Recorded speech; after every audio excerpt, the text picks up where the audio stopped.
Good evening and welcome to Athens City Council. It's January 8th, 2018. The time is 7:01 p.m. We have 4 committee meetings tonight.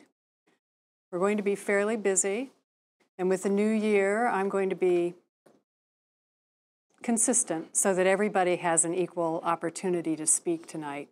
So on certain presentations, our rules of council state that we have 15 minutes that we can have for, well, we have 15 minutes for discussion. So I'd like to, if there is a presentations coming forward tonight, I'd like to limit them to 10, and then that allows for 5 minutes of question and answer from council members and administration. If individual public members are coming up to speak, they do have 3 minutes apiece, and I will set the timer, so don't be alarmed. There's a little buzz on that goes off at the 3-minute time. So I thank you all for consideration of those rules tonight. Our first committee is the Committee of the Whole, and we have as our first item the Columbus Road Storm Sewer Easement. And this will be for consideration at our business session of council next week. And this will be a single reading resolution, and it will be titled a resolution to appropriate property for a perpetual easement to construct and maintain sewer in, upon, and over a property owned by Sean Jones and property owned by Woodland Stewards Limited, formerly owned by Sean Jones. This is on Columbus Road in Athens, Ohio. And this is pursuant to Ohio Revised Codes sections 719.04 and 719.05. A survey of the property exists, and this is attached to the draft of the resolution as Exhibit A. The city will obtain an appraisal so that the value of the right-of-way can be determined. And this is the first step in eventually petitioning to file an appropriation case for the easement. We'll now move on to the Bill of Rights Initiative petition. And I believe Councilmember Reisner has that information.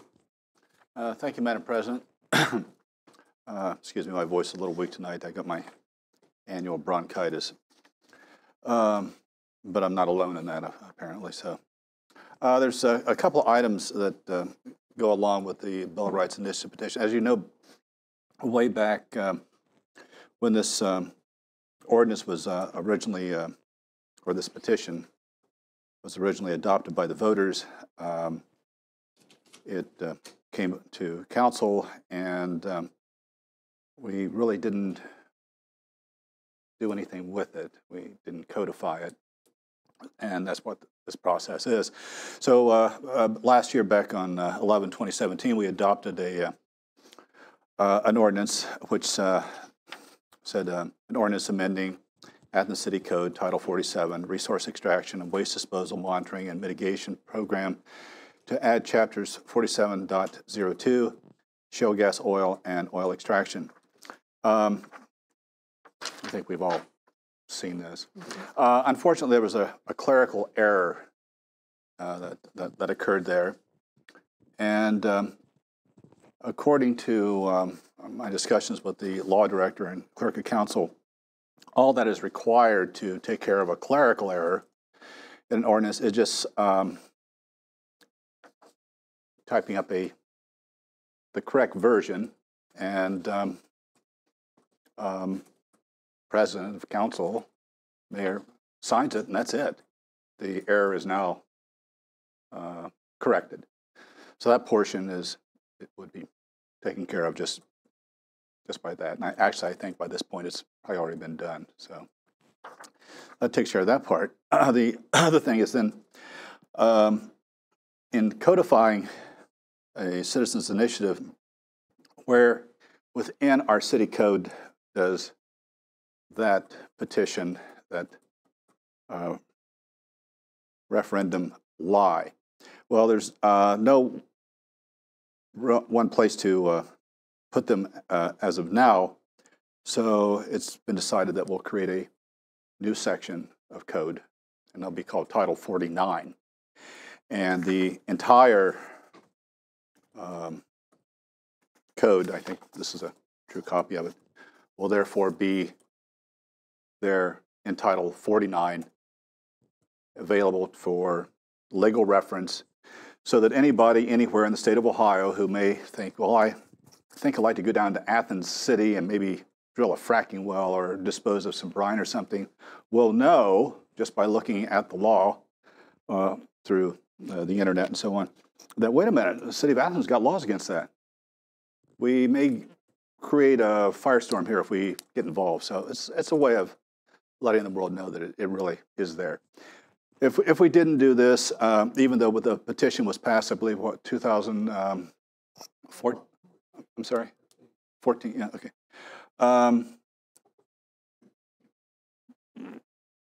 You know, community memory gets old and it starts to fade, and maybe people later on might not remember that. Didn't we pass that or not? You know, so best thing to do is we put it on the books. So that's what I'm recommending that we as council do. We create a Title 49, and we adopt the entire referendum as passed by the citizens of Athens. It's actually an initiative. Initiative. Okay, I get the two mixed up, but I'm not a lawyer, obviously. Boy, aren't in the world lucky there. Anyone on council care to speak on this issue from the committee of the whole? Would anyone in the audience care to address? If so, please go to the podium and. Well, you're an audience, aren't you? I'm on the agenda.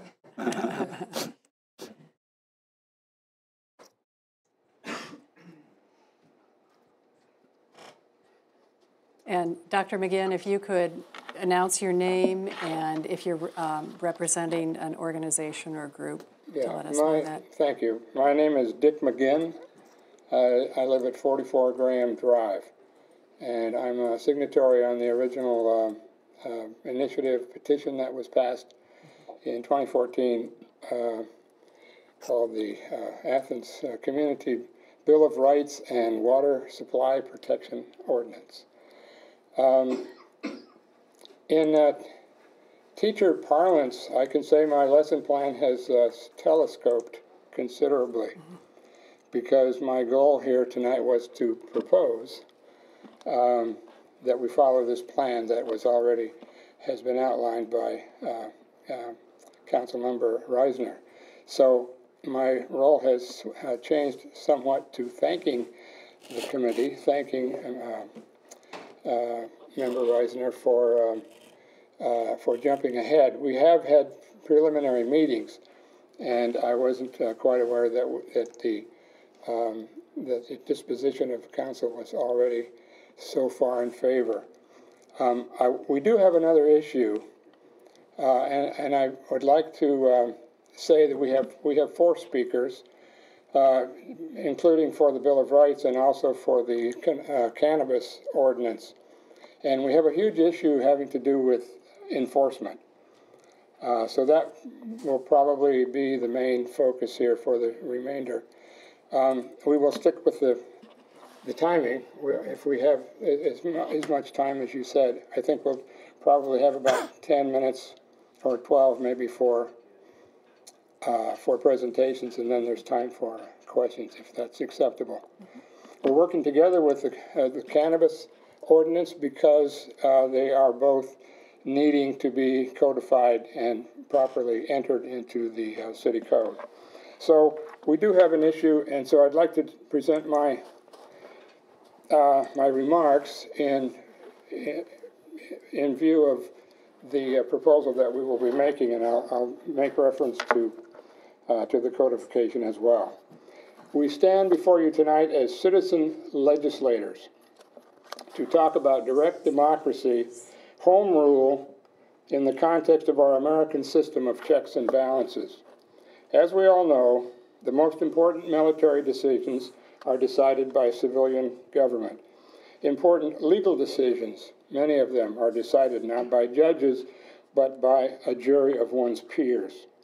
So also in most states, legislation is sometimes enacted directly by citizens. New England states still use town hall system to decide policy and budgets for local government.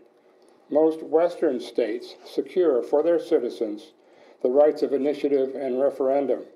Sadly, many Southern states do not believe in direct democracy, but instead reserve all legislative powers for their elected representatives, guided solely by state statutes, as happens in most other countries in the world, in fact, most other democracies. Ohio, then, is a progressive state in this respect. More exactly, it is a northern and western American state, and it will remain so, to paraphrase Benjamin Franklin. It will remain so if we can keep it. I'd like to point out that there are a couple of state laws which differentiate between ordinances passed by City Council, which is a legislative body, of course, and by citizen initiative. For example, ORC 731.28 says that the mayor cannot veto a citizen initiative after it has passed. ORC 731.36 says, no person shall directly or indirectly, willfully misrepresent the contents of any initiative or referendum. Procedurally, though, as was pointed out by Member Reisner, the Ohio Code leaves it open to the cities, municipalities, to decide how to codify citizen initiatives. So our goal tonight was to present this plan, and I think you've all seen copies of it, but basically, have they seen the model?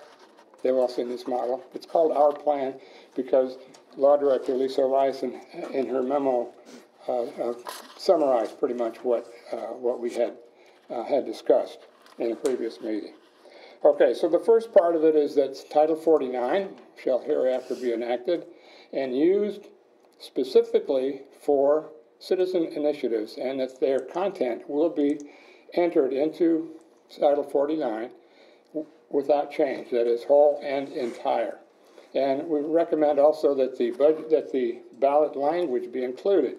So exactly the ballot question that was put on the ballot and for the voters to vote on. And as I remember, the cannabis ordinance also passed by 78%, so we have a tie between these two ordinances as far as popularity goes.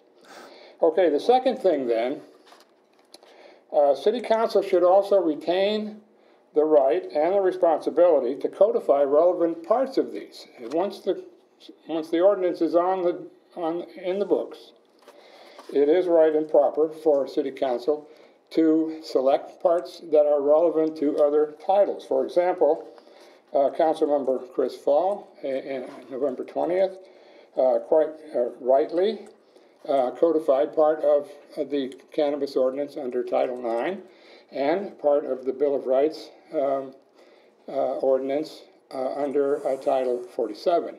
And we thank her for that and very much appreciate the work that she has done on our behalf and on behalf of the environment generally. This council has probably the best record in the whole state for protecting the environment. And then the final ask or recommendation, and this will be discussed more fully by my colleagues, the next three speakers to come up.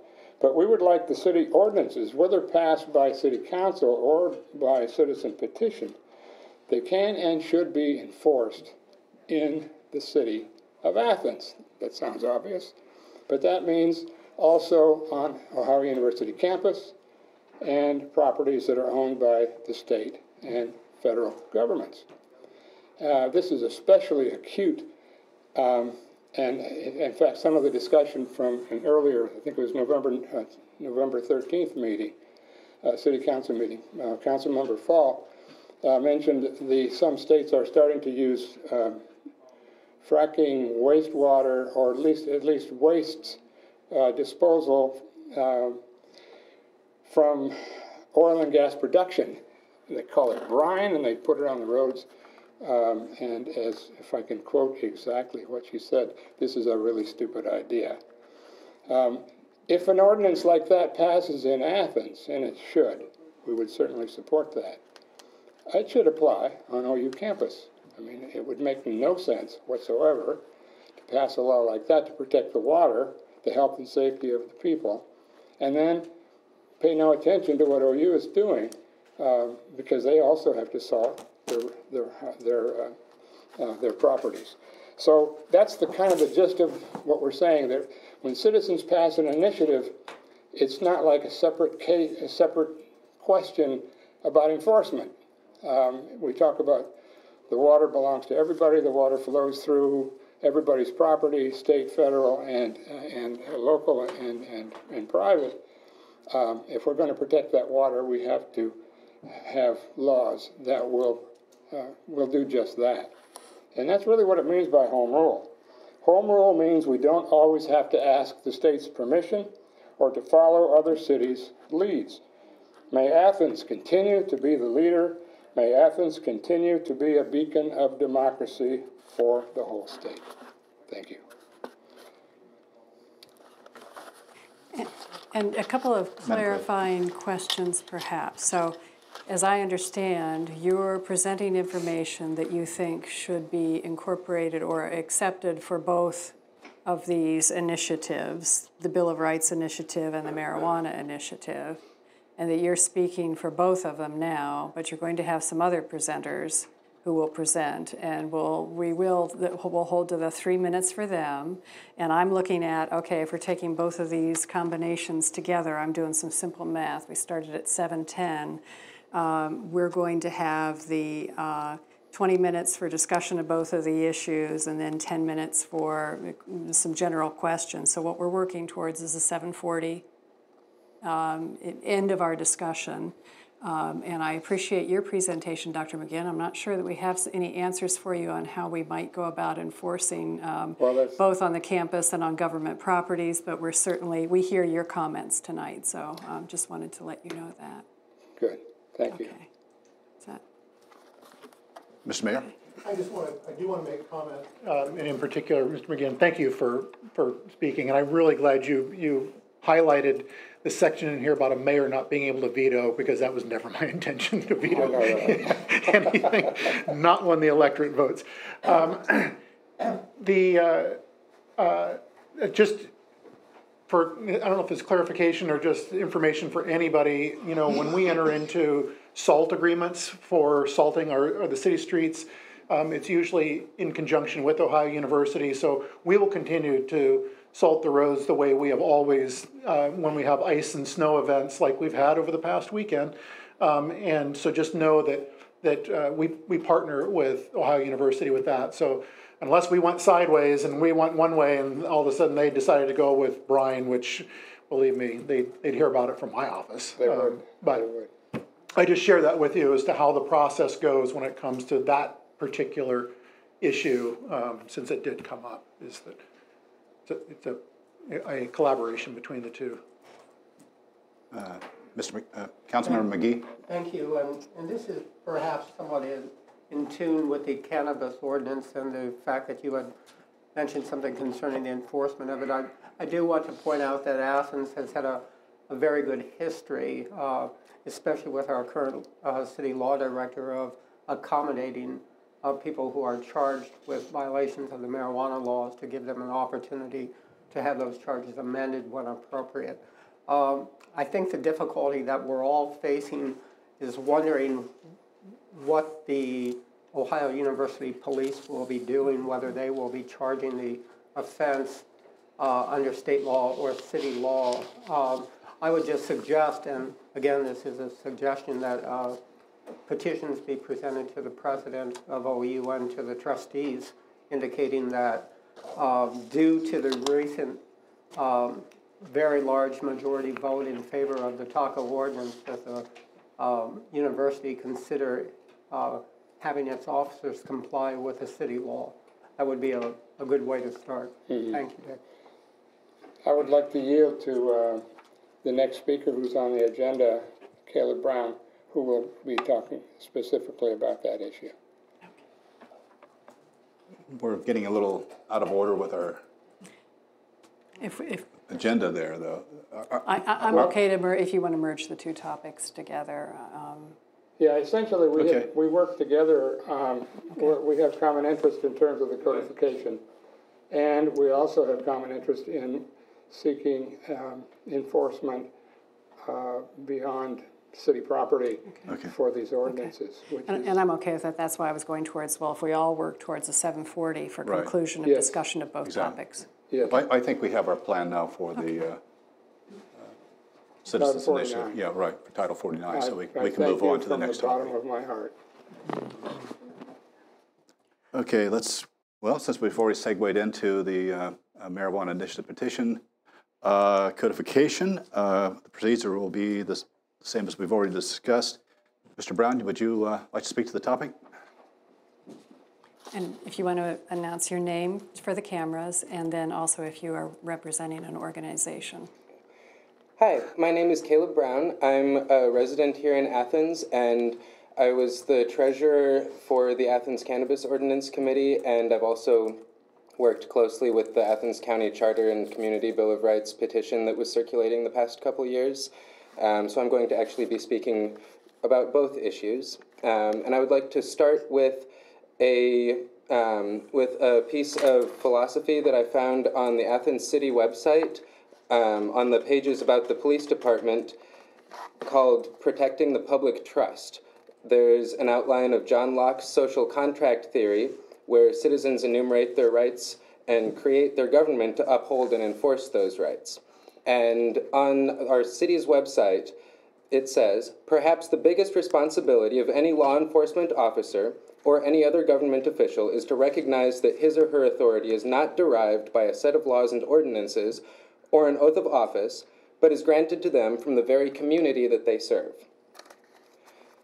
And I also looked at the election results from the past few years and did a little math, and both of these petitions, both the 2014 Bill of Rights and Water Supply Protection Ordinance and the Cannabis Ordinance from this year, received a higher percentage of the votes than any single person running for political office. So even Mayor Patterson, Law Director Eliason, Council President Nisley, even people who are running unopposed, received a smaller percentage of the vote. And that doesn't mean that people didn't support your candidacy. It just means that these petitions were about issues that our citizens very, very, very heavily support.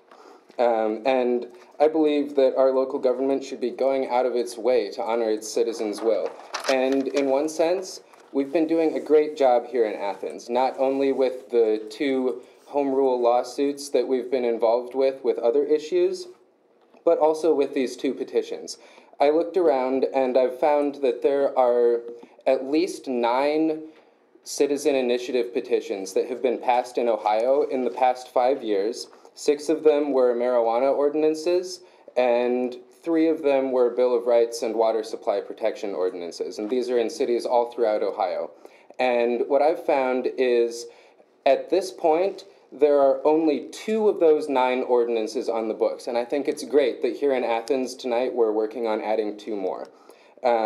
So that's great, but I'm still concerned about the enforcement of those ordinances. Do officers of the city have to follow what the citizens wanted? Do officers of the university working within the city have to follow what citizens want? Do these ordinances apply everywhere to everyone? I believe that they should, and I believe, as we heard from Mr. McGinn already, there is, or actually, did you mention the home rule? Yeah, so our home rule powers in the cities come from Ohio State Constitution. Article 18, Section 3 says that municipalities have the right to enact their own police, sanitary, and other regulations as long as they're not in conflict with general state law.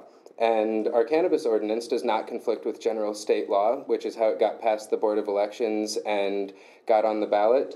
And so we also have the issue of using potentially fracking brine as de-icer. We talked about OU parking lots. One other concern I have is, what if the state decides to use frack brine on highways for example, the part of Highway 33 that goes right through the east side neighborhoods, and then that runs off into our water supply, into people's backyards, into the Hocking River. So I'm concerned about enforcement of city ordinances within city property with regard to both of these ordinances. And I believe that we do have the home rule power in the city to say, no, this is our city ordinance, and this is the power that we have here to enact an ordinance like this.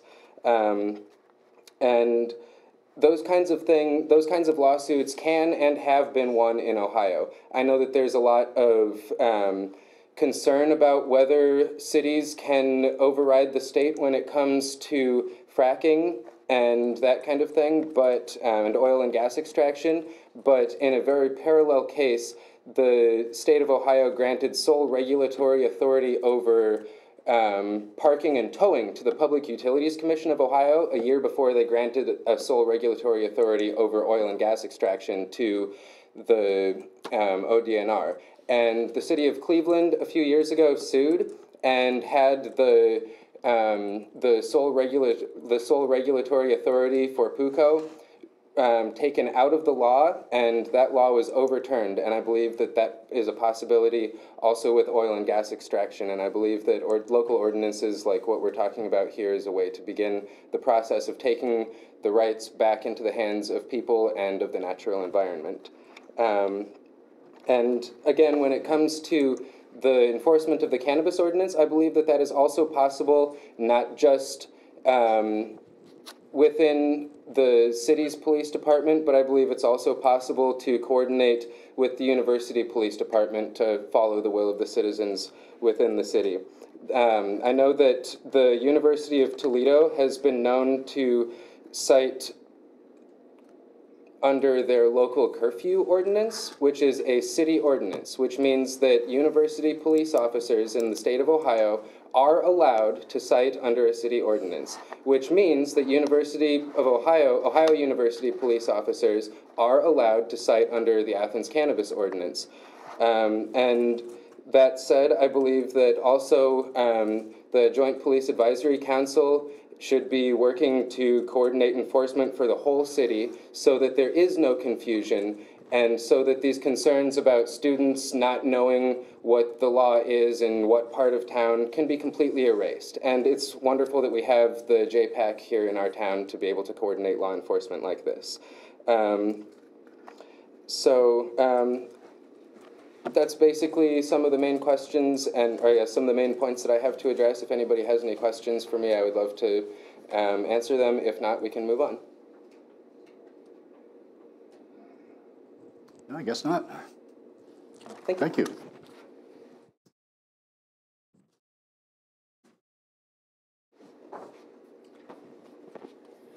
Hi, everyone. I'm Sarah Koya Bryant. I'm a business owner in Athens. I'm a community member. I work with Southeast Ohio NORML and the Grassroots Ohio statewide campaign to try to legalize cannabis statewide. We sponsored TACO, and I helped on that campaign.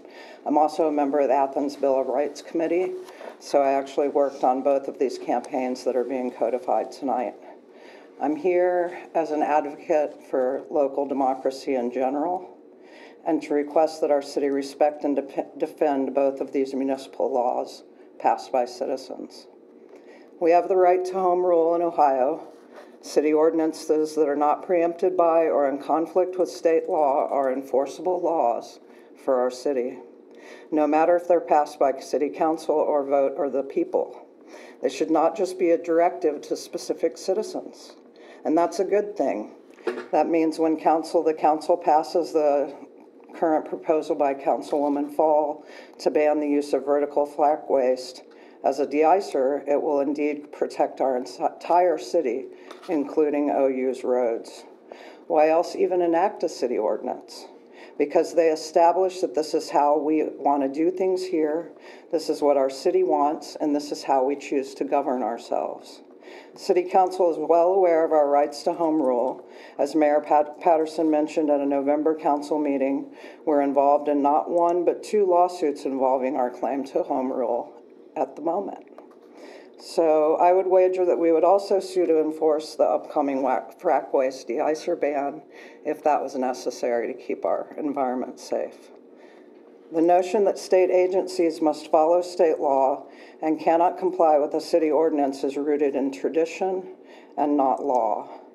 There are many instances of state officers adhering to local code in our state, locally being the suspension of our open container law during Boogie on the Bricks. Not defending laws passed by 78% of our voters would not only be shameful, but it defies the logic of why we even have ordinances. Allowance of an administrative employee, city or state, to pick and choose which of our laws they will abide by, in my mind, is a slippery slope. So what it does, it encourages personal bias and prejudice. It risks the violation of our citizens' 14th Amendment rights to equal protection. There's a fine line, I feel like, between discretionary and discriminatory behavior. I don't think we want to walk that line. So here you have two ordinances, by the people, for the people, and the people expect them to be respected and, if need be, defended by our city, all of our city. We must be empowered by our democracy and not cowards to the continued state ambiguity about law. It's less complicated than you think. We assert our rights to home rule equally to protect the liberty of our citizens, the health of our environment. So our people have spoken. You guys have the duty and you have the authority to ensure that all of our laws are respected and they apply to everyone. And that's what I have to say. So, thank you. Unless you have a question. Thank you. Thank you. Now we have John Howell. Okay. Okay. This seems like it will work out, even though everybody didn't get 3 minutes apiece, but we've got 7 minutes left. So, John, a few minutes for you, and then any other questions. Okay, my name is John Howell, and thank you for permitting me to be here. I live just beyond the Athens city limits, but my professional life here in Athens as a OU faculty member has made me a part of the community, and the community is my home. And I'm also on the Bill of Rights Committee. And furthermore, these matters, I think, before you have implications that go far beyond the city anyway. There are really two matters. The first is simply the inclusion of the two citizens' initiative, which have been approved by the voters into the city code, and this does not seem to be controversial. It just brings city law into one document. The second issue is this issue of uniform enforcement of the city code in all parts of the city is potentially more controversial because of the presence of the Ohio University as a state-owned institution. So this is part of a larger issue of what home rule means in Ohio and what rights do the people of local communities have to govern themselves.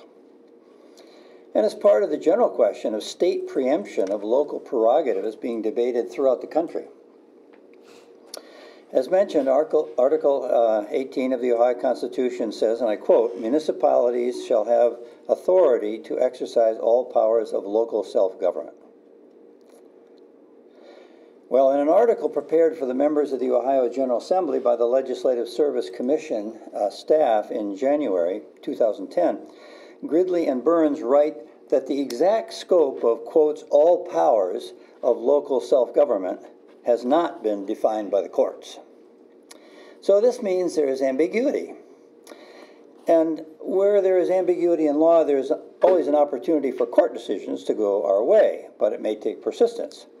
But it seems like the suggestion that Councilman McGee has made here in terms of negotiations with the university as a first step sounds like a good way to go. A basic standard of this thing about the exercise of all powers is that the laws of the municipality affects only the city itself, of course. It seems like both of these citizens' initiatives approved in Athens adhere to that requirement, namely enforcement only within the city. But within the city limits, it must be enforced uniformly.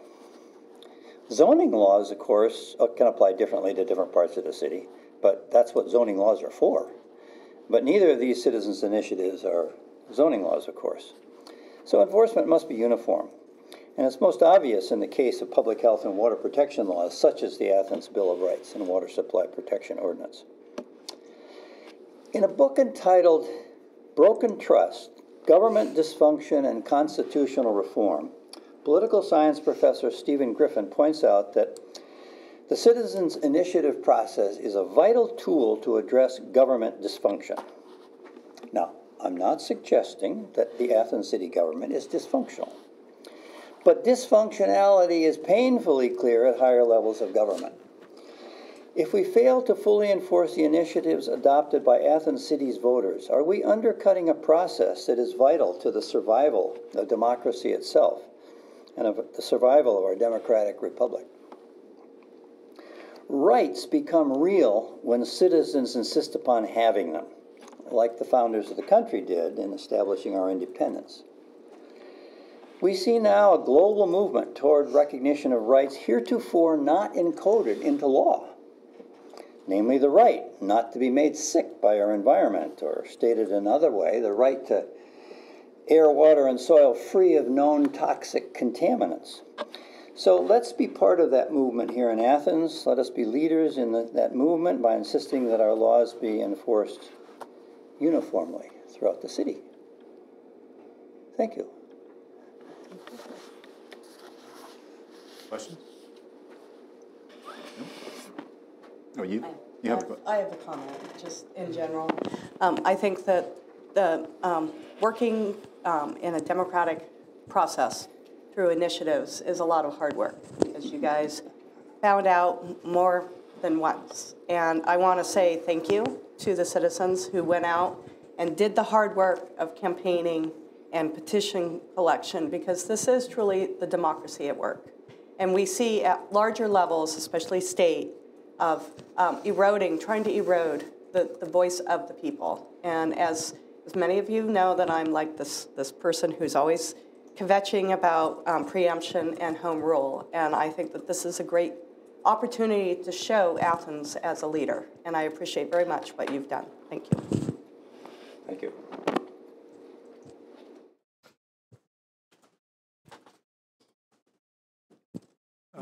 Law Director, do you have a comment? No, only that I think you were going to discuss what you were going to do, what council's going to do as far as the codification of the entire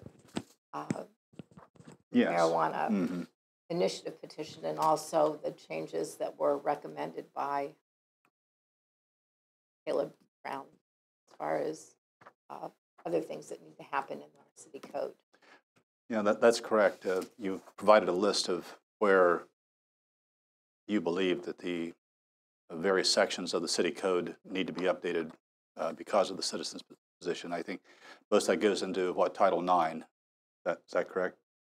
And here we have a list of the various things here. So we'll have to make would that have to come under a separate ordinance to modify these codes? Yes, it would. Okay, that can be done.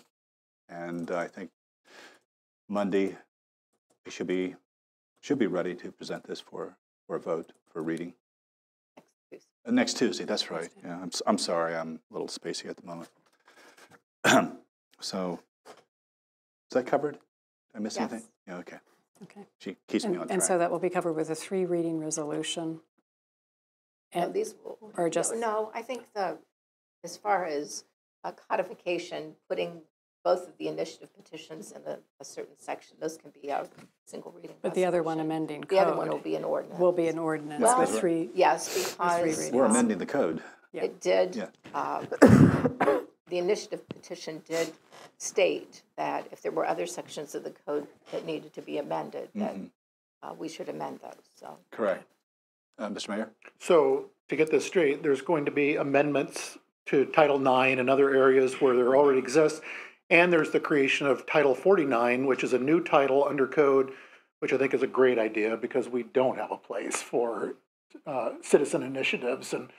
And I think this is also a great step forward to where we have something that people can easily access the initiatives. Okay. That's the plan. Thank you. All right. That's all I really have on the topic. Okay, So. great. We're at 7:40. All right, we'll move on to the Community Solar Program, and I believe Mr. Eddie Smith is here. Yes, come forward and introduce yourself, and look forward to your information. Yes, thank you, Council President Isley. My name is Eddie Smith. I serve as the Executive Director of the Southeast Ohio Public Energy Council, SOPEC. We administer the opt-out electric aggregation program that many people in this room and the City of Athens participate in. I'd like to thank members of Athens City Council as well as the Mayor for having me here tonight to discuss what I think is a very important piece of legislation and potential ballot measure for members of the Athens community. Over the next 3 years, the Energy Action Plan, which is a component of the Athens City Sustainability Plan, calls for several major energy goals. Those goals include a 20% reduction in residential energy consumed within the City of Athens, a 20% increase in the share of residential and municipal energy consumed from renewable sources, and a 20% increase in installed solar capacity within the City of Athens. That's just in the next 3 years. By 2030, the same Energy Action Plan calls for a 50% reduction in residential energy consumed within the city, a 50% increase in the share of energy consumed from renewable sources by municipal and residential accounts, and also a 50% increase in installed solar capacity within the City of Athens. These are phenomenal goals for improving sustainability and for addressing some of our local contributions towards larger issues such as climate change. And these goals require, first, decreasing the amount of energy consumption within Athens City, and second, for the energy that is actually consumed, increasing the share of local renewable energy that the city residents and government buildings are actually using. While I'm not sure that we can get to 20% on some of these goals in the next 3 years, I do think we can start taking some of the first steps. The ordinance proposed for first reading tonight describes the first institutionalized steps to address these issues and accomplish these goals. The proposed community solar program includes 3 components. The first component is a carbon tax that would be charged through the opt-out electric aggregation program, and that would incentivize electricity consumers in the City of Athens to conserve electricity. Community members in the City of Athens have long advocated for and even in some cases lobbied for the state legislature to approve a carbon tax, and this is a way for us to actually do it locally. The second component is a local solar development fund, which would be the depository for all carbon tax revenues and would be used exclusively to fund behind-the-meter solar projects on public buildings in Athens. Public buildings would not only include the City of Athens government buildings for the 80 municipal electric utility accounts that the City of Athens holds, but also public buildings such as school buildings, ATCO, other public buildings within Athens City territory. And finally, the third component of this program is the renewable energy certificates that are assigned to the opt-out electric aggregation program, which currently come from wind RECs sourced from wind farms in Texas, but which would begin to be replaced with local solar renewable energy certificates as the portfolio of local projects in this community solar program grows over time. This proposal would assist with all 3 goals in the Energy Action Plan. That is, it would assist in reducing residential energy consumption, assist in increasing the installed solar capacity in Athens City, and assist in increasing the share of residential energy consumed from renewable sources. The City of Athens has been a leader in this region on energy issues, including electric aggregation, and this is a chance for the City of Athens to be not just the leader in this region, but statewide with the first municipally instituted carbon tax, as well as an innovative use of those tax revenues for a community solar program. And it personally has me very excited. So at this point, I'd like to say the Southeast Ohio Public Energy Council, SOPEC, would like to request Athens City Council to consider the proposed legislation, which would place an advisory ballot measure on the primary ballot for this May 8th, asking voters in the City of Athens if they would approve of the carbon tax and of the funding of the community solar program. Thank you again for your time and consideration. I'd be happy to answer any questions or provide any additional information. We'll go with council members first to see if they have any comments or questions. Councilmember Reisner. How much of a carbon tax are you looking at? What percentage? It would be a 2 mil carbon tax, which is equal to 0.2 of a penny per kilowatt hour, or $2 per megawatt hour. The average home in Athens consumes about 800 to 900 kilowatt hours per month, So the average home in Athens would pay between $1.60 and $1.80 per month from this carbon tax, unless this tax accomplishes its goal and incentivizes some conservation. Then people would pay less. Thank you. Councilmember Casas. Yes, thank you.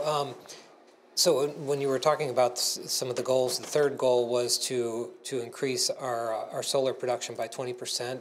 Do we know what kind of kilowatts we're currently producing?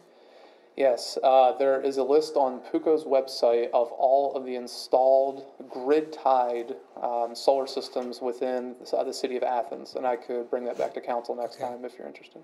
Oh, that's good. Thank you. Okay, Councilmember McGee. I have two questions. One is, are all of your goals to be grid tied? And then the second question would be, do you see this carbon tax as a tax that would be imposed upon Ohio University as well? I think the smartest systems we could institute would be behind the meter systems that are grid tied. If you had a system somehow you didn't have to have it grid tied, and that would mean that facility would have to run entirely off the energy of that system and couldn't be receiving anything from the grid. So I would think they'd almost all have to be grid tied. With respect to the university is what's called a mercantile customer under Ohio law. They have more than 1 meter and they consume more than 700,000 kilowatt hours per year. So they are ineligible for being enrolled into the opt-out electric aggregation program. So this tax is being instituted through the existing aggregation program. They would not have any tax obligations through it, although perhaps they should. But. Any other questions of council members or the mayor? Okay, and you have a comment? I have a comment, I do. I mean, when you look at what happened earlier this year with the Paris Climate Accord and the pulling away, and this, in a lot of ways, I have a lot of people ask me, well, you joined the Climate Mayors Association, and I did. And they said, well, in a city like Athens, what does that matter? Because you don't have a heavy industry here in Athens to where you have something to regulate. But I see this fitting nicely within that anyway, because we're operating at the residential level to help reduce our carbon emissions, and this fits nicely, I think perfectly, with the honoring the Climate Accord as we move forward as a municipality. We have also, as you know, taken on the SolSmart challenge. We've already received the bronze level for making it easier, more streamlined for residential solar to be a possibility, there was a lot of obstacles and barriers and red tape that someone had to cut through before. We've made that a little bit easier, but this also fits nicely with the SolSmart, and this, may actually give us some points in moving forward in the future. But again, I think that this is an interesting ordinance as we move forward, and I hope council looks at this carefully and seriously considers having this put as an initiative on the ballot for the primary. Councilmember Fall. One thing, I've thought along similar lines, but a regional carbon tax with other communities that are in the SOPEC. So I think that this would be a great step forward to providing a model. And New England has a regional, cap and trade program, and so as Athens goes forward and becomes a model for this, maybe it could go into larger communities that do have more industry and that have larger carbon footprints. And so I think that it's a good way to go forward, because we're going and once again getting the voice of the people to come forward and to say yay, and to provide sanity to our government as opposed to other things that are going on. That's not sanity. And we have a gentleman in the audience. Did you want to speak, or you had a question of our presenter? Question. Eddie, totally support what you're doing. Want to point out one thing that I didn't hear you address.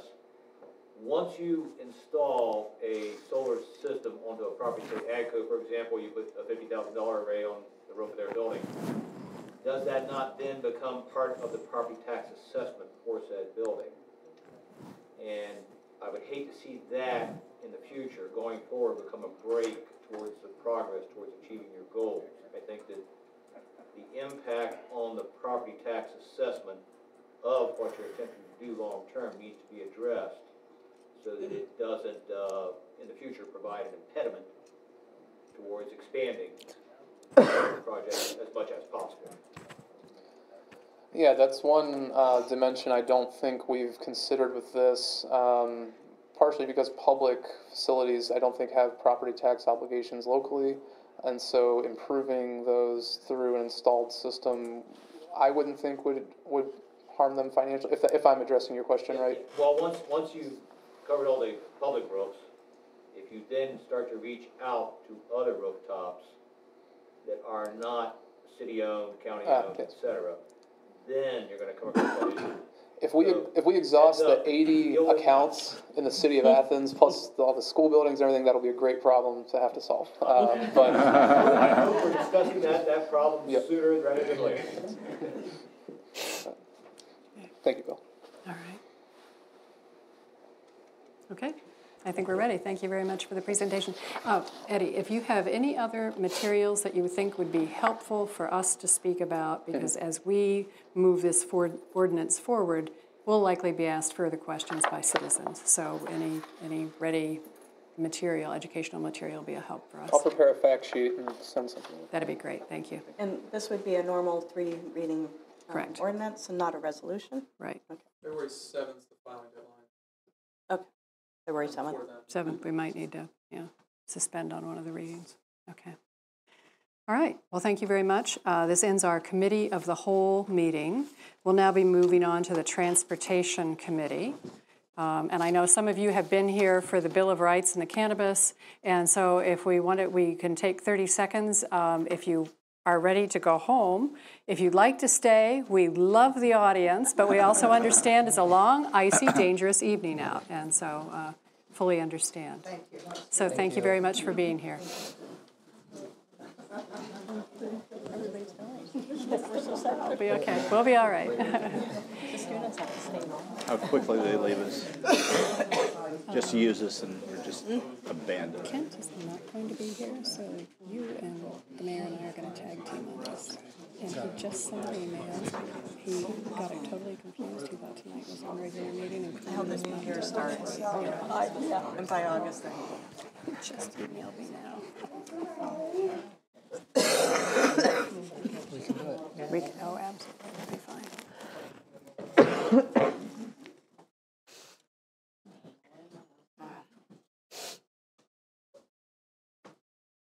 All right, we have a loyal few.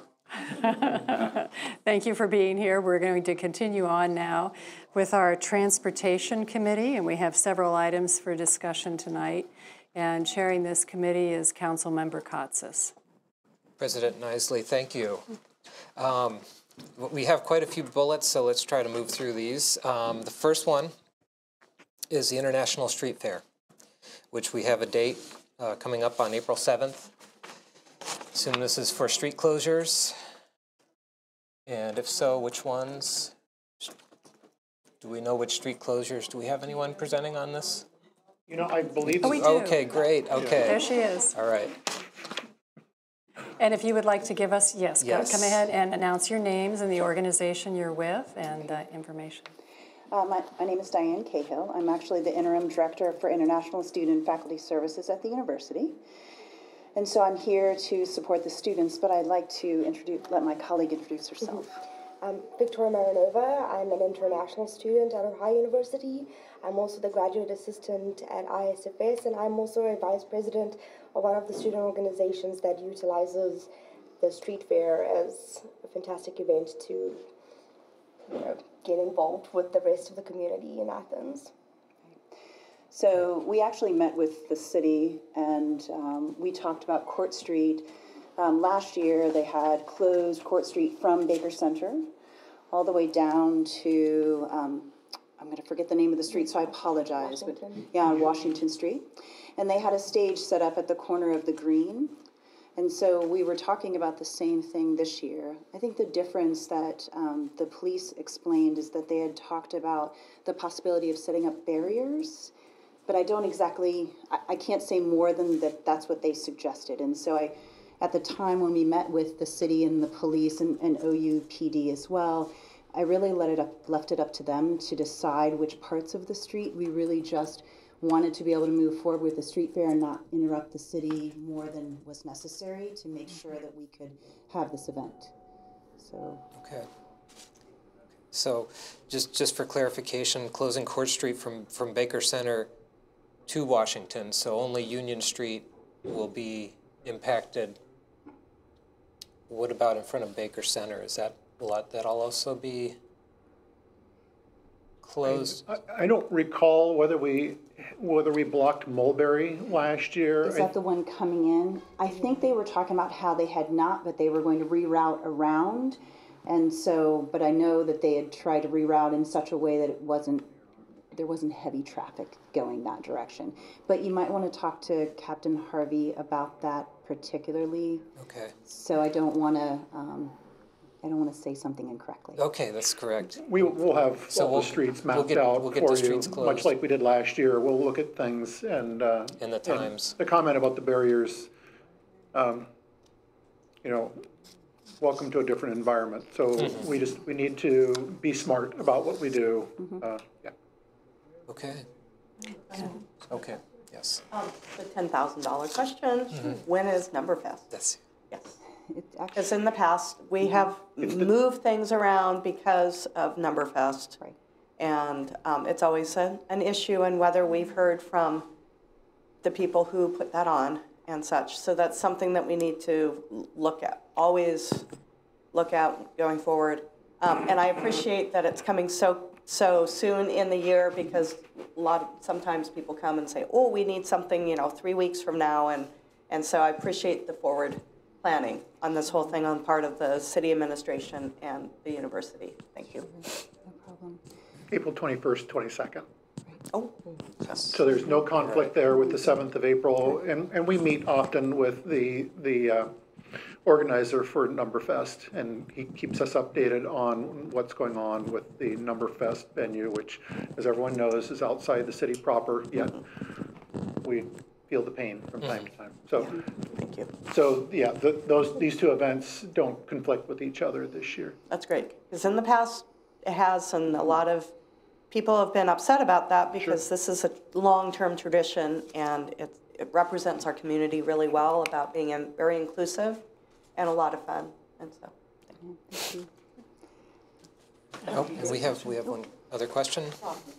I just wondered, first I'd like to say I support your endeavor totally. It's always a great experience, and it really enhances Athens. I was just curious whether you've checked with the university to see if there are any other events going on other than Numberfest. I know there's Mom's Weekend somewhere around that time. We did. It actually is Mom's Weekend. It is? And we asked about that specifically. And one of the reasons is the students felt that it was important to coincide the weekends so that they could have things for moms to do, and also to be able to expose more parents and more students to international students. So we actually did know the date was the same time, and they actually requested that. So we had to go to the president and request that date, and we were approved. So it's a good question. Thank you. Okay. You're welcome. Great. Thank you. You're welcome. All Thank right. you. Okay, moving into the second one here, Athens Public Transit and Vehicle Ownership. I saw Jessica Stroh is here to present on that, so come on down. Hi, good evening. Jessica Stroh with Hocking Athens Perry Community Action. Happy New Year to everybody. It was a very exciting new year with Athens Public Transit. As I think you all know, starting January 1st, HAPCAP took over the operations of the public transit system in-house. So I just want to publicly thank all of you for your support during that transition, and specifically thank all of the staff. It was a very busy couple months, and I'm happy to say that the transition has gone very smoothly, and every single employee that was employed prior to January 1st is still employed and has a position with us, and we're excited about that and moving the system forward.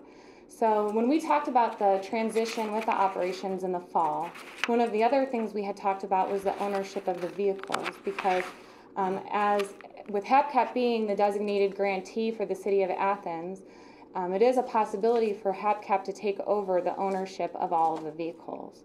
And so the decision for us to take over the operations and the decision to own the vehicles, are two separate decisions. And so now we're back to kind of talk about that and what the pros and cons are, and to find out with City Council how you guys want to move forward with the ownership. So there are some pros and cons to it, and I'm just going to go through those. So the pros for the city of owning it are that the vehicles are able to obtain non-expiring state plates. They're exempt from the commercial vehicle registration process. The vehicles are exempt from annual state highway patrol inspections and are not required to be stickered with a Department of Transportation number. The cons, as you guys all know, especially those of you that have been on council for a long time, is that acquiring and disposing of the vehicles requires city action, and the city auditor's office and administration has roles in administering the ownership of the vehicles. So, and there's time and energy and effort that goes into that. The pros for HAPCAP owning the vehicles is that we can move very quickly when acquiring vehicles. We don't need to have additional authorization to do that, and so it just makes it easier in terms of we don't have to really coordinate with the city. Once we apply to ODOT for the grants, the funding comes through, and we're able to manage that all on our own. There are a few cons to HAPCAP owning it. And first, there will be some effort and energy into the actual transfer of the vehicles. I'm working with both the state and city and HAPCAP to get them transferred. And because as a nonprofit, we will be required to annually order new plates, do the inspections, and do a number of other things, there's an additional cost to the system. Right now, with the 2018 fleet, it would be about $6,000 additional cost.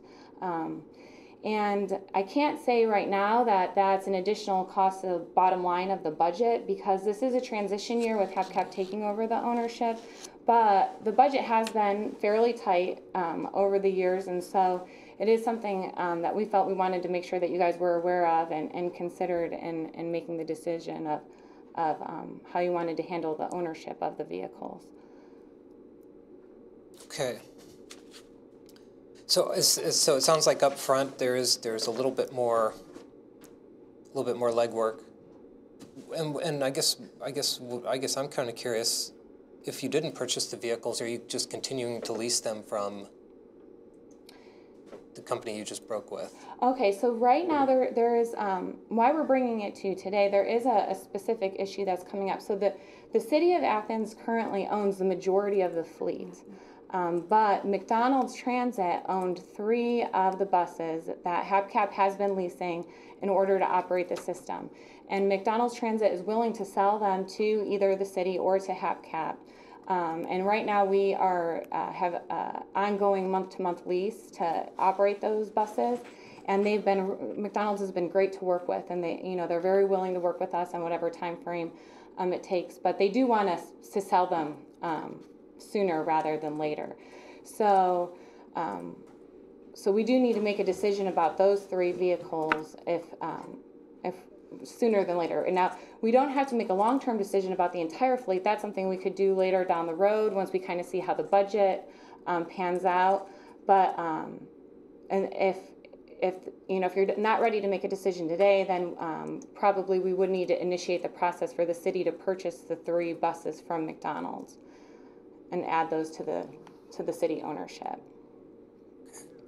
And what kind of deadline are you on? They're willing to work with us. I think that what they would like to see is if they know what the process is, if it's going to be city ownership, then we can work towards that and with that timeline, or if it's HAPCAP ownership, we can work with that timeline. Okay, so if we can avoid suspension, I think that would be best. Yeah. Do we have any additional questions? Member McGee? Thank you. What is the price in general that would be paid for those 3 vehicles? And also, could you tell us in what manner would the city retain control over the routes and timing of the transportation if we gave up ownership of vehicles? To answer the second question first, the city, you know, by designating HAPCAP as a grantee, we have been kind of in charge of planning and monitoring the routes times since 2012, and we will continue to do that in partnership with the city. The Athens Public Transit is the city's bus system, essentially, and so any kind of major changes, we're required to do public hearings and involve the community to get feedback on any kind of major changes. So the city, no matter who owns the vehicles, the city still has a voice in what's happening with the system. And what was the first question? The first question was the cost of purchase of the 3 vehicles. Okay, they are willing to sell us the 3 vehicles, and you guys may know which ones they are. They're the big Summit vehicles marketed for the Summit for $30,000 approximately for all 3 of them. And it's a good price, and we wouldn't be able to go out and purchase those size vehicles and you know, anywhere and get them roadworthy and ready to for operations at that cost. I didn't quite understand your answer. Was that $90,000? No, 30. Yeah, 30,000 for all 3. Thank you. They also have a truck that they're willing to sell us that's used for like road calls and other things for $250. They just, you know, they don't want these vehicles. They just want to sell them to us. Yeah. Member Fall. I guess, given the 2 options, I would like to see what the type of person hours it would require for the city to be able to do this. I think that there's a question about maintenance and the maintenance contracts and how the different ownership would be impact those maintenance contracts and before going forward, because whether maybe it's maybe even a cost sharing where it makes sense for you guys to own it, but we help with the cost sharing or something, you know, kind of one of those sort of deals. I can answer the maintenance question. Right now, HAPCAP now employs a full-time mechanic. So we are maintaining the vehicles. We pay for the insurance of the vehicles. Basically, we're doing everything except for actually owning them. So if that helps answer that. President Nisley. But maybe the mayor and I are going to say the same thing. Who knows? But I was just going to trace historically. HAPCAP has been an excellent steward of our Athens transit program. And because of that, in part, and because of your track record in monitoring or in running not only our Athens County program, but Hawkins, we have changed the nature of that, giving a greater degree of administrative control to HAPCAP. And so my thinking, and I believe there's some correspondence from the Service Safety Director that says that the benefits of having HAPCAP own this may outweigh what minor administrative costs we might incur, or additional costs we might incur for the, say, the licensing that you were talking about and the inspections of that approximately $6,000, that it far outweighs the time commitment that the city would have to do if they were trying to do some other things by, you know, continued involvement with the buses. That was the same wavelength. I do have a comment, but unless there's a question in there. I just had one other question. If whatever is decided with these 3 that need to be purchased relatively soon, should the same ownership, like if the city purchases these 3, then the city should maintain ownership of the other ones? Or if HAPCAP purchases, does it make sense for the ownership of the entire fleet to be with the same organization? Right?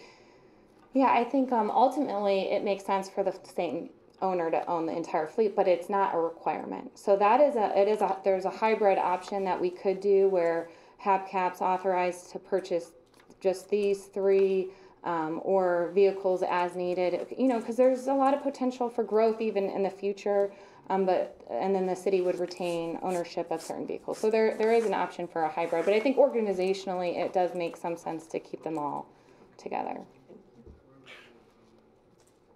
Administration? So under HAPCAP, there is the capital replacement fund where the 31,000 or the 30,000 and change for the 3 buses comes from. But what you're referring to as well, though, is the additional $5,000, almost $6,000 when it comes to the registration. And council may or may not know, my executive assistant does a lot of the managing of that program, as well as I know that the auditor's office, who receives the new titles when they come in. So there is time and energy that's put in on the city side. The thing I like about HAPCAP owning the whole fleet is, again, as Ms. Stroh has mentioned to us in the past in previous meetings, is the ability for HAPCAP and for Athens Public Transit to act more quickly when they may find some buses, replacement buses that come up on govdeals.com, where for council can't act as fast as HAPCAP could when it comes to either replacement of vehicles or finding that there's a good deal on a roadworthy vehicle, that bus that's out there. So we've been weighing this out. And again, we've had a number of meetings leading up to this. So. One other point to mention too is because we are essentially hired by the city, if we were to transfer the vehicles to HAPCAP, they would actually happen through a memorandum title process with the state. So we wouldn't be the only ones on the title, the state would be. So that, say, hopefully not, but say sometime in the future the city did want to change a service provider, the vehicles would, especially the vehicles that have a federal or state interest, would go back to the state and then to the city. So that is something I just wanted to mention. Mm-hmm. Okay. Mm-hmm. Great, thank you. And then moving down to the next point here, the 2019 Mobility Management Grant, the local match, I believe you want to also speak to that too. Yeah, so for the last 6 years, I believe, the city's been supporting the Athens County Mobility Management Program. It's a grant-funded program from ODOT and requires some local match. And that program funds a full-time mobility manager, Jessie Schmitzer. Many of you guys have worked with her, and she's involved in developing training, new transportation programs, doing education and outreach and policy and advocacy around transportation. And this year, the city has already committed their local match for 2018, but ODOT has moved their application process for 2019 up to March 1st of 2018. So we are requesting that local match, which the city has been committing $7,500 for that project for 2019. Okay. Do you see an increase in the match requirement or any sort of increase in the grant that you're going to ask for? Cost of living or? No, I don't think so. I think that we're able to manage that program within the funds that we have. President Nisley. I'll offer another historic comment that I truly believe that when the mobility manager grant opportunity came and HAPCAP pursued that was when I think the coordination of our county transit system and that operates here then within the city really took off. So I want to thank you all for being stewards of that grant and pursuing it, and thankful that we have that mobility manager. It's really made a difference. Thank you very much. Great. And we can get this done, just on a technical question, we can get this done in the three reads then, March 1st deadline. Okay, good. Mm-hmm. All right. Okay. All right. Thank you very much. Thank you. Okay, fourth point down here, vendor parking spaces, and I believe Member McGee. Thank you. Yes. As you all know, in November of this last year, I called the attention of council by a memorandum, not requesting any kind of feedback, but just to point out that I had been contacted by some citizens who were concerned that some of the prime parking spaces at the area of Union Street bordering the College Green, which had been set aside for vendors, were unoccupied and not being used, and yet at the same time due to the new signage indicating that if you park there, you'd be towed between the hours of 4 o'clock a.m. and 4 o'clock p.m. It came to my attention that several people were quite upset over this, and it was mainly as a result of the Dad's weekend, the Sunday of Dad's weekend, when there were actually no vendors present, so all 10 spaces, and 10 spaces are set aside for the vendors. All 10 spaces were empty, and yet nobody felt they could park there. As a result of that, I contacted the vendors, talked to the vendors, I've spoken to the mayor, and I've tried to come up with a possible resolution that would allow the modification of the current statute that deals with the assignment of those spaces and the payment and the fees that would be charged for those spaces. I believe in particular that those spaces should be available to the public on Sundays, since there don't appear to be anyone using them for vendor spaces on Sundays, and also during the 3 months period when we have bad weather. I will be submitting to the council, I hope to submit by this coming Monday, a proposed ordinance that council can then at least consider through the committee. It may take a few more weeks. I know we're under kind of a bit of a deadline with the current licenses being obtained, and I think the ordinance itself just needs examined and retightened as to how many spaces would be made available, whether vendors should be permitted to do the kind of vending that they would go back to the old system if they choose to do so, of basically paying the meter rather than paying a yearly fee that would allow them to, at times, during either bad weather or during the summer times when they're elsewhere, avoid having kind of double payments. So I've tried to work, I know this is a touchy subject. I assume that when it really does come up for discussion with the public, that there will be both vendors and other citizens present who would like to voice their concerns. And I know this is somewhat premature in a way without having something in writing before the council, but I do feel that it is something that affects the city. Parking is, as we all know, matter of great concern to all citizens, and this being the primary area, I think it's of great concern. But at the same time, I know we all, at least I think we all, like having our vendors, and we enjoy the benefits of having vendors in Athens. So I do hope to submit something that would deal with a modification of the current statute or current ordinance. Administration?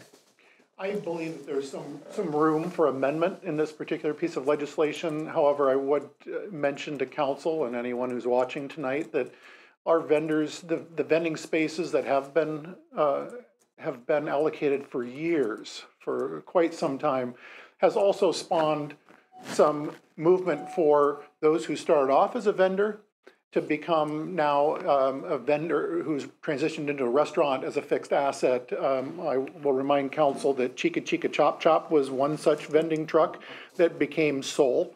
Another one now, just recently, which has been in the news, is OMG, which had a vending truck and now is graduated into a fixed asset on Court Street. So, just bear in mind that the vending spaces that are there do promote economic development, and especially for kickstarting someone into what could be something bigger than a food truck or any other form of vending that has taken place. There have been a multitude of different vendors who have vended in those spaces, which is also part of our culture, of who we are.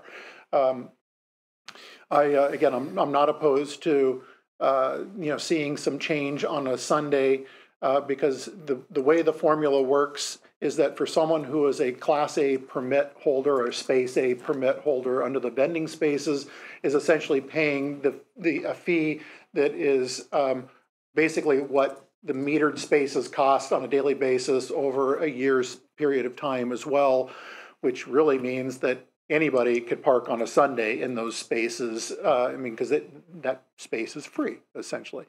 I think that there aren't a lot of vendors who vend on a Sunday. Again, don't hold me to that. I think it's really worth bringing in the vendors to where the vendors, I've spoken to the vendors as well, and there's a lot of heritage in some of the vendors that are in that area. But Member McGee, I agree with you. I look down there too, and I see currently there's 10 vending spaces, and are all 10 needed. That signage, by the way, that you referenced, that signage has been there for 3 years plus. That's not new signage. That's signage that has been up there. I remember going down there with the former code director, John Paskey, and looking at those spaces and knowing that something different had to be done, and it's changed several times as well. So I just share that with council. I'll be intrigued to see how this resolution or the amendments, how they look. Okay. Member Reisner? In your discussion with the vendors, is there any explanation why they're being underutilized? Well, I think in general it's apparent that it's bad weather and a low consumer turnout during this time period. Also for the weekend, I don't think there's a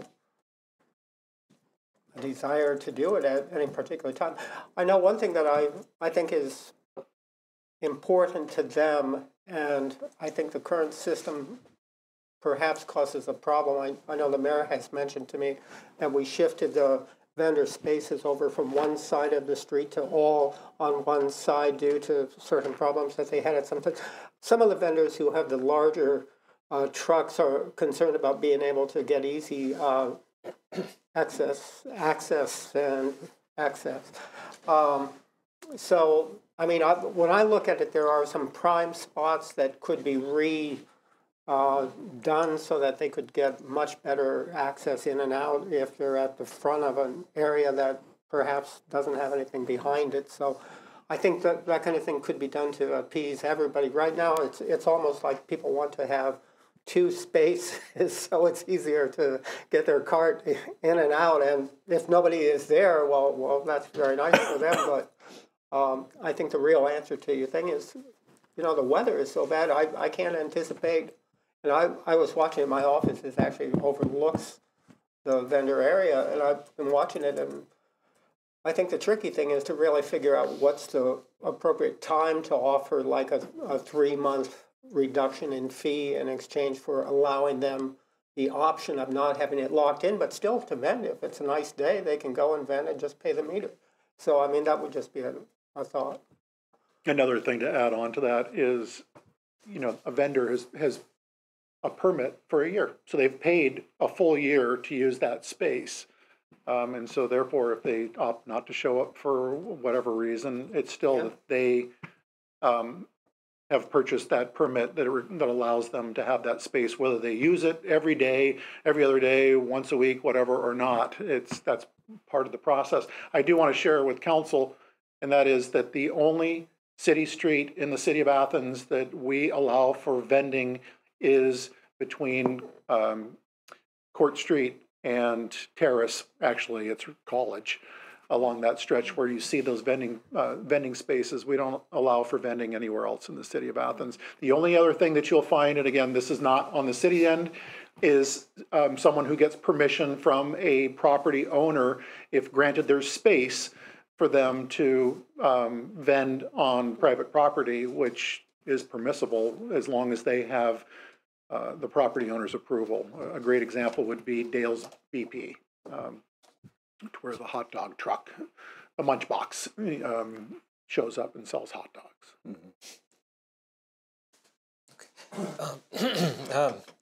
Member Crowell. Yeah, I'm a bit confused about the parking enforcement. I don't know if the mayor can reply to this, or maybe Member McGee.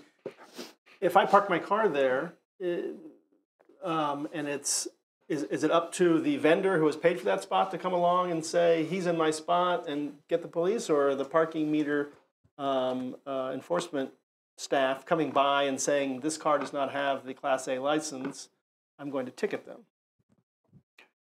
I don't have an answer for you on that. I would assume that often, knowing the vendors that we have in town, that they would likely contact the code office or the parking enforcement, and something would be done at that point in time. I don't think that code enforcement nor the police run around monitoring those spaces in particular to see who's parking there or not. unless it is a leased space. I mean, that's the other thing. And again, this is something that we can certainly explore. There's currently, I believe, 8 permit holders out there, which means there's 2 extra spaces. You know, do those 2 extra spaces, does a sign need to be up if those spaces are available? You know, to where if it grew to 9, there was 9 vending permits, then we added another sign on the meter, and that becomes a vending space. But again, I'll be intrigued to see. I don't know if that answers your question, Member Crowell. Thank you. If I could also comment on that, since the ordinance that I am going to submit would have several options, but it is a real good question. Who would have the right to call the tow if it says towed, and is it really going to be towed, or is it just given a ticket? I don't have a clear answer for that. I know if certain vendors feel that they have a current property interest in it that would last for a year, and they don't feel that they would be subject to any modification under the current ordinance, that's a question of whether they would have the right to have the person towed. I don't think under the current towing ordinance that's very clear. Okay. Any additional questions, or are we ready? Okay, let's move on. We have 2 more. Actually, the next 2 are very similar legislation. The first one, bridge painting on US 50, called Kimes Curve. So this is, ODOT has some work that they need to do on the bridge this is on the south side. It's US 50 crossing over US 33, kind of above Richland Avenue, right in that area there.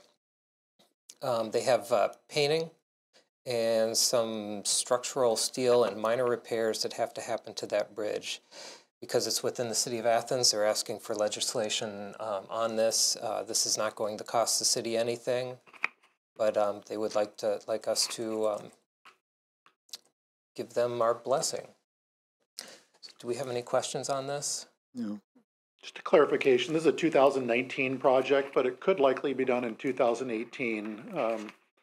But again, these come to us often, where ODOT comes to us asking, since it's in the city proper, to be able to perform some level of maintenance on bridges or hillsides, which is your next one that'll be coming forward. But again, as Member Katsas mentioned, this is at Kimes Curve. It's right there by crossing over 33. And do you have the ability? Does the city have the ability to coordinate with ODOT when these projects? I mean, if we start to get a project that's happening in the same area around the same time, do we get some sort of collaboration? If we had a project in that area, you know, our city engineer tries to do that when we have multiple projects. But something like this, where they're going to be painting, or you know, and we don't have anything in that area coming up soon. Okay.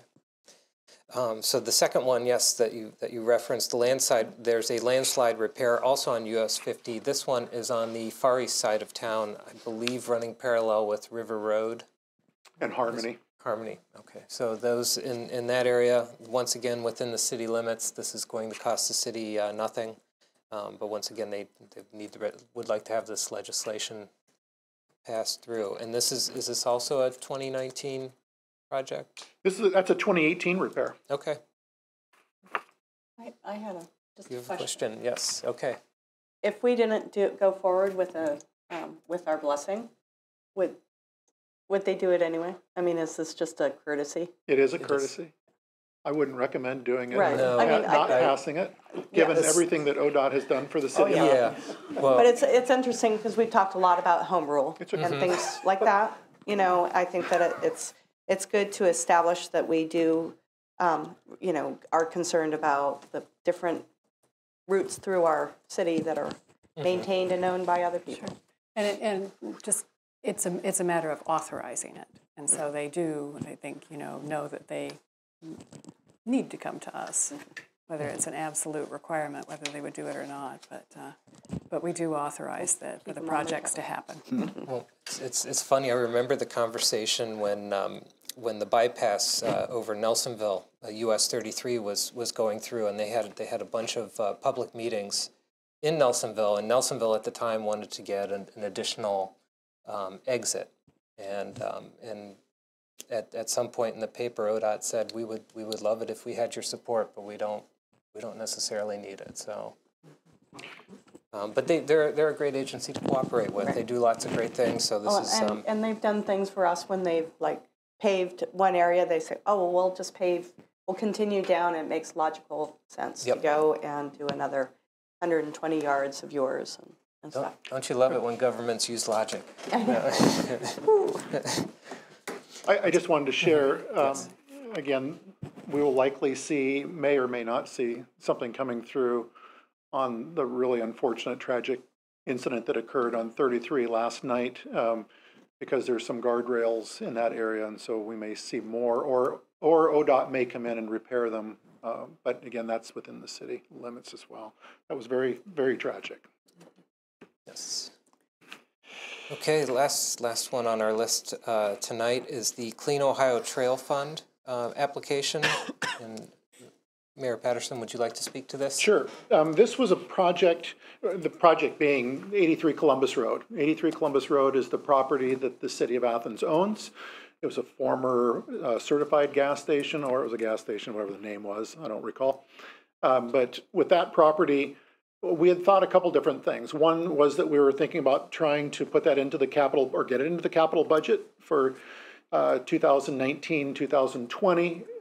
And in thinking it through a little bit more, we had another project that we're going to put forward, but then we realized there was the Clean Ohio Trails grant that we could apply for, and it fits rather nicely because we do deem 83 Columbus Road as a trailhead for the Columbus Road Bike Path Spur and to get onto our bike trail network, bike path network throughout the city.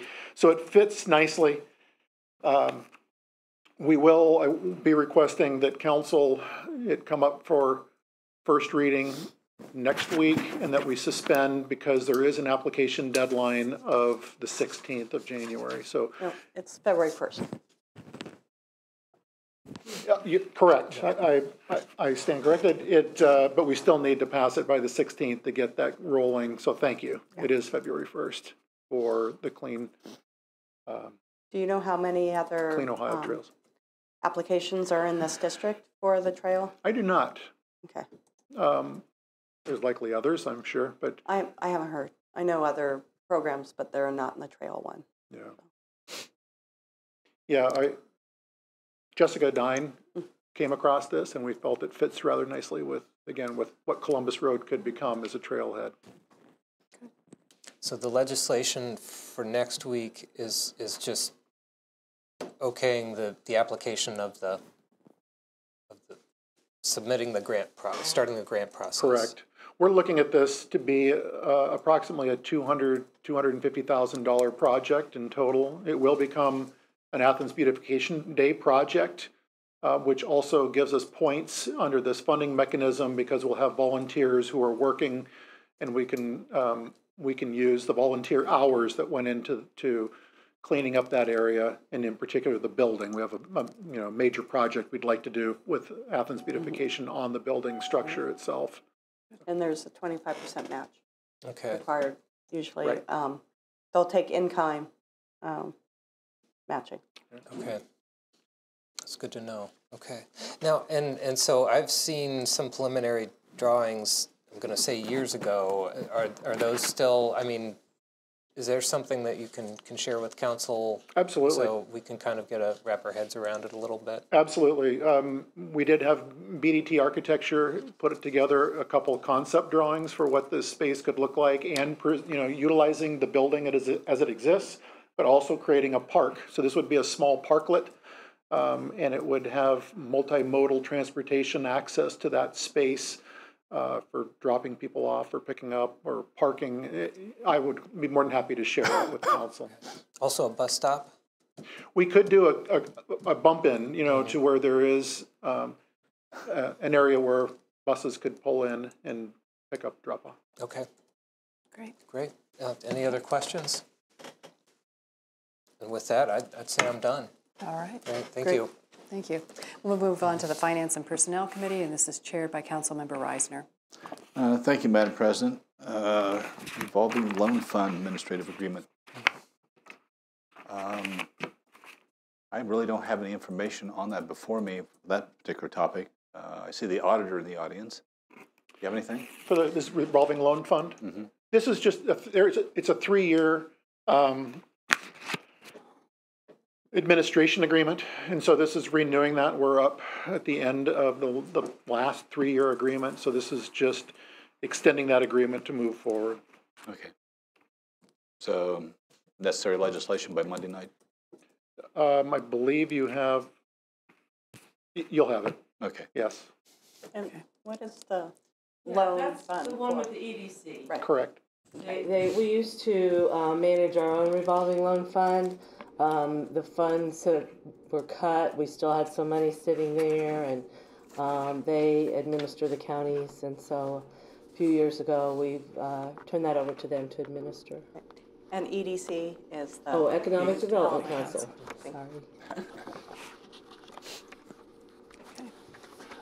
Next item, appropriations and transfers. I did get an email this afternoon from the auditor, just in case I can't get out of my driveway later, but apparently you did. So, but I'll read what you wrote anyway.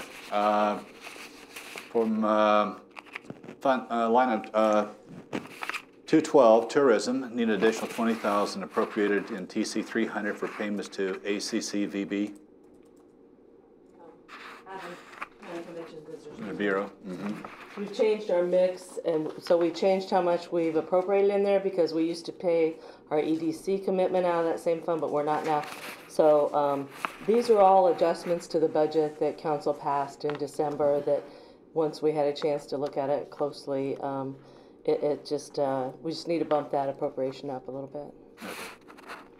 At 271, Community Center, need loan payment, TC 400 removed, decrease. We paid off the loan last year. Mm-hmm. That's good news. 271 again, Phase 2, Community Center, funds needed to be added to the budget. Then 150,000 to 273 needs to be transferred to an appropriate in 272, which I understand we don't have a 272 at the moment. Well, we do in our system, but it's not. It just was added last year. It's not on the old budget spreadsheet. Right. So the $150,000 Community Center Phase 2 is the money left over from the Community Center levy that expired. We paid off the Community Center just a few years ago. Well, not even that long. It must have been 16. And so we have moved that leftover money, about $650,000, into another fund to spend because it won't be that specific. There were some extras in the agreement for that, equipment and furnishings for the community center. So that was a recommendation by a bond council, is to put that in a separate fund to use. And so it wasn't in the budget, so the $150,000 I believe the administration wants to use for improvements. I think, I don't know, the roof thing, or I don't know what all they want to do, but so we need to put it in that fund. It just needs to be added to the budget. Audio visual, there's a lot of things that need to be done in the community center and activity rooms, A, B, and C. We need a new AV system in there that's desperately needed, and some other features that are going in. Yeah, and as Auditor Heck just mentioned, just so anyone watching tonight is clear on this, that there was the debt fund, and so this money transferring in still can only be used for the community center itself when it comes to repairs, maintenance, furnishings, things of that nature. So that's right. Thank you. That was the part of the problem is you can't pay for capital improvements or salaries, personnel out of a debt fund. It's strictly for paying debt, and that's where that money was to begin with. Okay.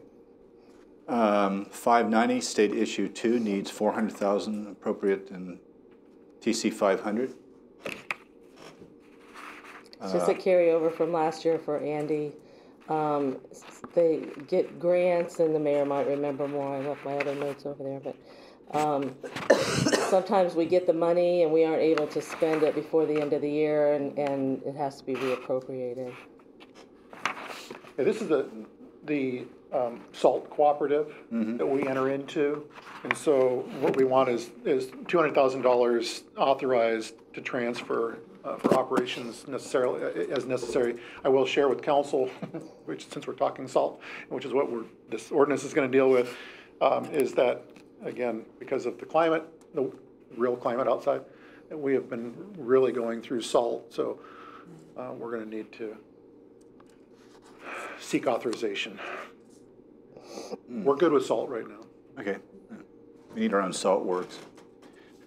760 garage, appropriate $7,000 to TC 100s for medical fund transfers. It's just a calculation. Looking at it again, we need another $7,000 in there. The medical fund transfer, since we're self-insured, the money to pay that we put in our medical fund to pay our bills is transferred from the funds that have personnel in them according to the number of personnel in there.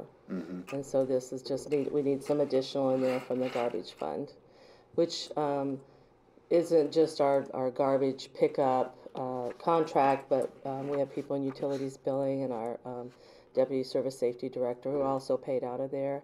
And our George's, forget his title, but our litter control person. Lands and buildings. Yeah. So we need medical fund transfers in our medical fund. Okay. That's a inter-fund transfer that we do. Same with other admin. Okay. And last item here, I think, also goes into staffing, the payroll split mechanics /IT 865 internal services fund line for TC corrected to 865.647, then carrying on employee number split between 865.647 IT and 865.645 mechanics. So we decided this year to split that budget. In the past, it's all been just in one fund and account line, and so it's in the same fund, but we have changed kind of like water and sewer, where you have admin, plant, and I forget what else, but and so we've done that with this, so that the mechanics and IT can have a clearer picture of what their budget is. So that's another account split that wasn't in the budget, spreadsheet that was used. Okay. Okay. Any questions? So we'll get an ordinance together for Monday and do a first read. Any of this need to be suspended? Is there any crisis here? I don't think so. No. Other than SALT?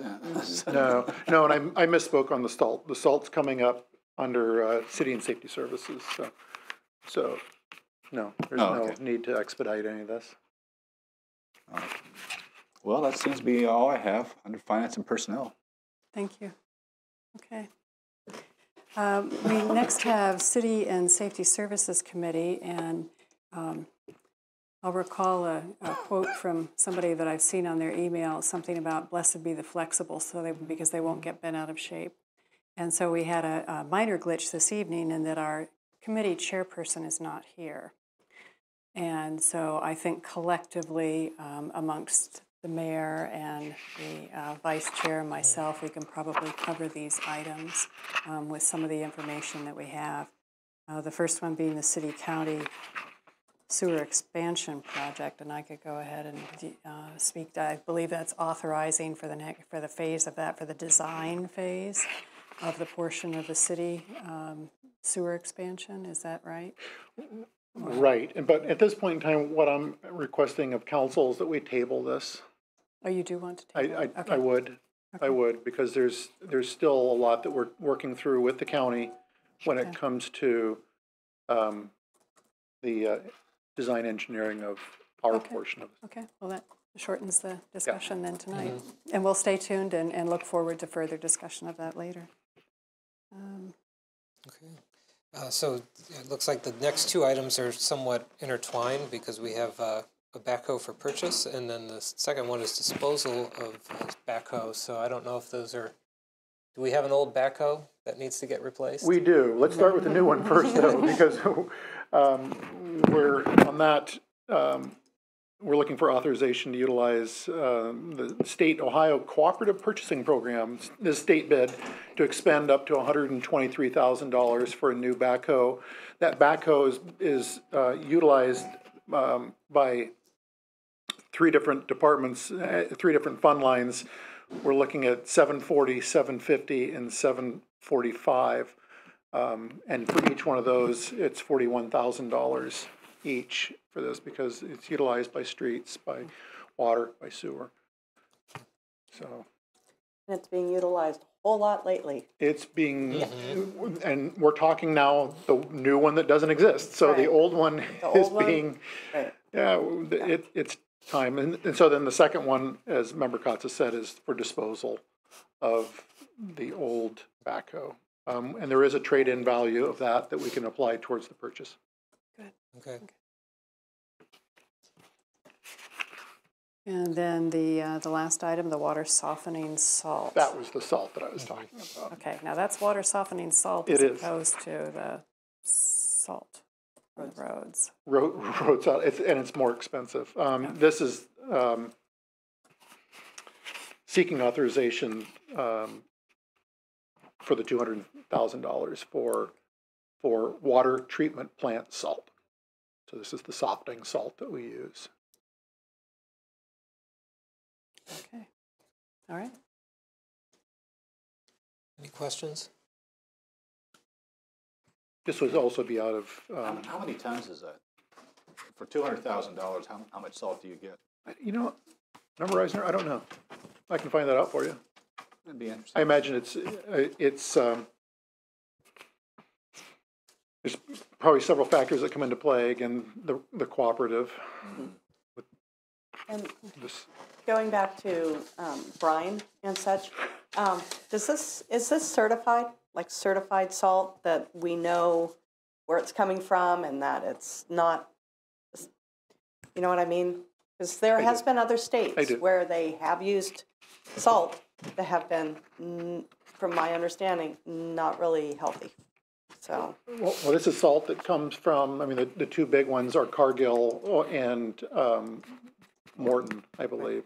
But it has to be set, I mean, it is for a water treatment plant as opposed to the road, so they're not, you know, I trust, you know, the city, but I think that it would be good to, you know, just make sure and such, because you just don't know with the bureaucracy that's like the EPA and stuff going down. I just being better cautious than sad. What I will get is I'll get information on the certification of that salt and share that with council on Monday. I think that's a great question, or Tuesday. A great question, and I can easily get that from the plant operator, Sean Beasley. Great. Thank you. Essentially, all we want to know is the source. Was it dug up or pumped out? Well, it might be a combination. But shouldn't be. Yeah. All right. Well, thank you one and all. We'll stand adjourned at 8:49, and our next regular business meeting will be next Tuesday, the 16th. Okay, great. Thanks so much.